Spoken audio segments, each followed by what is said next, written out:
show where we see new movies in the theater and then we tell you what we think about them. I'm Meg Turney. And I'm Steve Zaragoza. Today we went and saw a movie called Pompeii in 3D.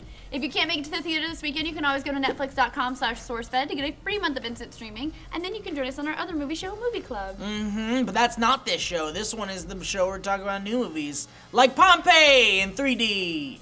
Pompeii tells the story of Kit Harington's abs. Kit Harington's abs meet a girl. No, Not Kit Harington's abs meet a lady. Yeah. And then a mountain explodes, volcano explodes. Yeah. It's a mountain. And Kit Harington's... It's a mountain that explodes. It's a... So Mount Vesuvius gets all bitchy, and then Kit Harington's abs make a run for it. Kit Harington's abs did a great job in this movie. I think that perhaps they deserve an Oscar or an Academy Award or an Abby.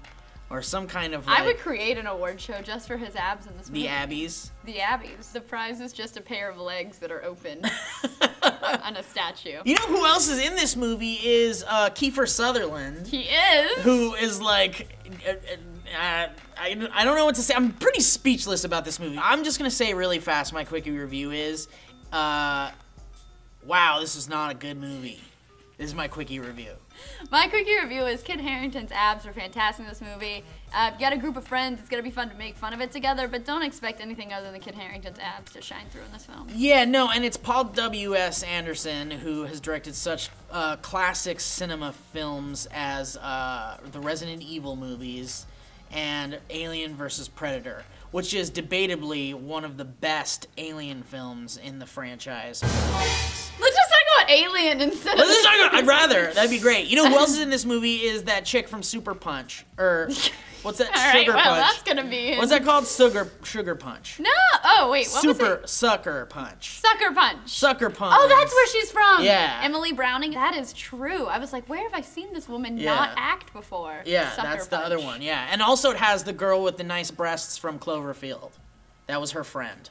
Her friend. She had nice boobies. Oh, the handmaiden lady? Yes. Yeah, she had some fine titties. Very nice boobies. And they showcase them. They're like... But I mean, we don't see real Cassia, boobies. no! But yeah, she's like, please! Yeah, also, she, Trinity from The Matrix Trinity is in from The this Matrix is in it, and that awesome guy. It's Mr. Echo, 100%. Anyway, a lot of actors in this movie. It's basically like, it's like got gladiator shit going on. It's got like massacre of families. This movie literally is 4 movies in one. It starts off and it's Spartacus, the series, and then it becomes Dante's Peak, and then it goes into Day After Tomorrow, and then it finishes up as Titanic. Yeah, you know what's funny too is like you think about this movie Pompeii, and if you know what happened to Pompeii, you know, and if you've seen the trailers, you know this is basically a disaster movie.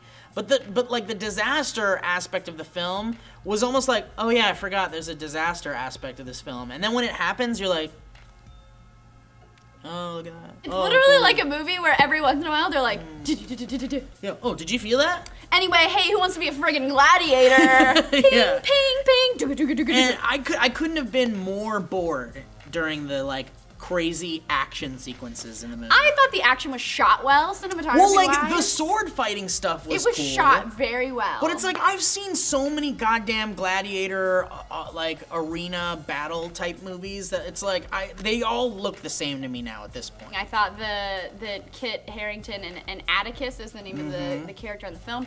They like have this weird like, I'm going to kill you. No, I'm going to kill you. We're best friends. Yay! And Atticus does this thing where he's like, I have one more fight and then I am free. Yeah, it's basically like, it's a buddy cop thing. Yeah, he's like, I'm retiring tomorrow. Exactly. There's so many movie tropes that are in this movie. It's ridiculous. There's literally like the deaths. You're gonna laugh at every single death. Is hilarious. Yeah, pretty much. I think the only standout aspect of this movie is Kit Harington. I thought he did a great job. He did a great job. He honestly, like we yeah. make fun of his abs or whatever because they look delicious, but he actually did a fantastic job. And I was saying to Steve when we walked out, we're gonna see him in a lot more films. Yeah, he's great. I'm gonna sum this up by saying it's one of those movies that is just like it's one of those movies. There's no other way to really describe it. If you've seen the trailers, if you've seen the poster, you can pretty much bet on anything you think might happen in this movie. It happens. There's a trite love story. There's a stupid like rebellion type thing going on. There's like the guys that are like machismo,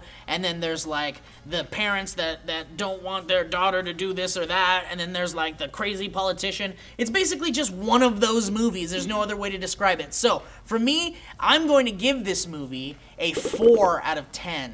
And I don't even know why. There's no reason. I wanted to give it less, but I feel like that's like really unfair. In fact, I think the 4 it gets is simply for Kit Harington being awesome and for that girl's boobs. It's one of those films that I think that if you have a bunch of friends there, you're gonna laugh, you're gonna have a good time watching. The action is actually shot well. I had a good time making fun of it with Steve. It's not a good movie. No.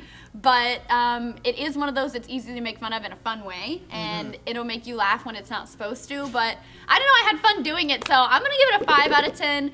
Just one short of Kit Harington's perfect abs. We're not the only ones who reviewed this film right now on IMDb. It has a 6.3 out of 10. And on Rotten Tomatoes, the critics gave it 31% and the audience gave it 58%.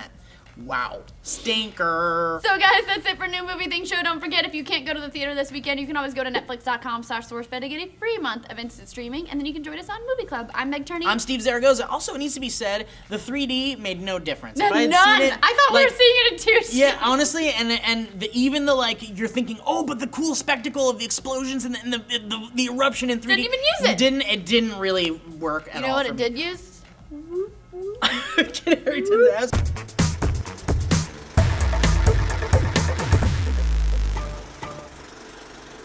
Don't mistake my giving it a point for boobs, meaning that it actually had boobs in the movie. It really wasn't bare boobs. It was just like good cleavage, basically. It was a solid cleave, though. It was a solid cleave.